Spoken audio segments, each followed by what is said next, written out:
E Flávio Bolsonaro afirma que em 2027 o pai dele vai subir a rampa junto com ele para a presidência.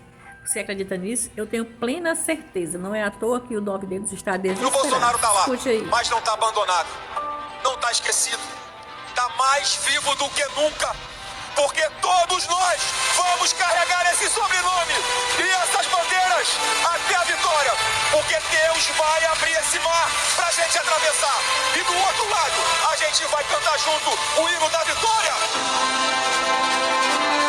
Eu acredito em você. E eu quero compartilhar com vocês o que eu disse pro meu pai agora, quarta-feira, olhando no olho dele. Eu falei: pai, em janeiro de 2027, você vai pessoalmente, junto com o povo brasileiro! Vai sim, certeza.